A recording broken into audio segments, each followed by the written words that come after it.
प्रिय भक्तजनों, आज हम एक ऐसी दिव्य यात्रा पर निकल रहे हैं जहां बुद्धि और वैभव का संगम होता है, जहां विघ्नहर्ता गणेश और ऐश्वर्य की देवी महालक्ष्मी की कृपा एक साथ बरसती है।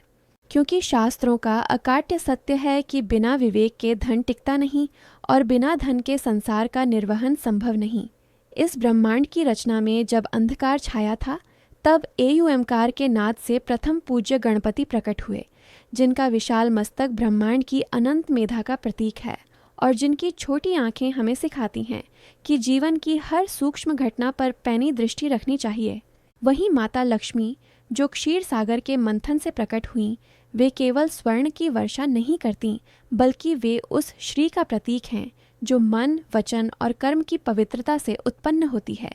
बहुत से लोग प्रश्न करते हैं कि अत्यधिक कठिन परिश्रम के बाद भी उनके घर में दरिद्रता का वास क्यों है,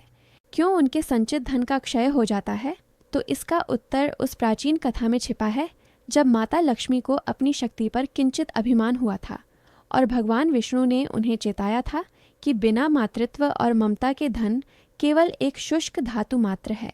तब माता लक्ष्मी ने पार्वती नंदन गणेश को अपने दत्तक पुत्र के रूप में स्वीकार किया और यह घोषणा की कि जो भी भक्त बुधवार के इस पावन दिन पर गणेश के चरणों में दुर्वा अर्पित करेगा और लक्ष्मी के सम्मुख दीप प्रज्वलित करेगा, उसके घर की 7 पीढ़ियां कभी अन्न और धन के लिए विवश नहीं होंगी। दरिद्रता केवल जेब खाली होने का नाम नहीं है, बल्कि दरिद्रता वह सोच है जो हमें स्वार्थी बनाती है, जबकि गणेश जी का बड़ा पेट हमें सिखाता है कि जीवन के हर अच्छे बुरे अनुभव को पचाकर शांति से रहना ही वास्तविक अमीरी है। यदि आप चाहते हैं कि आपके जीवन से बाधाओं का पहाड़ हट जाए, तो आपको अपनी वाणी में बुध ग्रह की सौम्यता लानी होगी, क्योंकि बुधवार का स्वामी बुध है, जो बुद्धि का कारक है, और गणेश जी बुद्धि के अधिपति हैं। इसलिए जब आप एयूएम गम गणपतये नमः का जप करते हैं, तो आपके मस्तिष्क की कोशिकाएं एक ऐसी आवृत्ति फ्रीक्वेंसी पर स्पंदित होने लगती हैं जो ब्रह्मांड की समृद्धि की ऊर्जा को आपकी ओर खींचती है। याद रखिए, लक्ष्मी जी का वाहन उल्लू है जो अंधेरे में देखता है, जिसका अर्थ है कि यदि आपके पास ज्ञान गणेश नहीं है तो धन आपको अंधकार की ओर ले जाएगा, लेकिन यदि आप गणेश जी को आगे रखते हैं तो लक्ष्मी जी स्वयं आपके पीछे पीछे खिंची चली आएंगी, क्योंकि एक माँ अपने प्रिय पुत्र को कभी अकेला नहीं छोड़ती।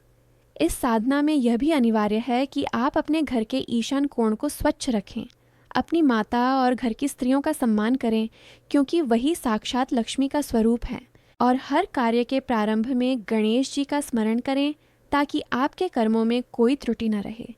जैसे जैसे आप इस कथा के मर्म को अपने भीतर उतारेंगे, आप अनुभव करेंगे कि आपके भीतर का भय समाप्त हो रहा है, आरण कर्ज का बोझ हल्का हो रहा है और सफलता के नए मार्ग प्रशस्त हो रहे हैं, क्योंकि यह केवल शब्दों का समूह नहीं, बल्कि एक आध्यात्मिक चेतना है जो आपके और आपके परिवार के भाग्य को बदलने की क्षमता रखती है,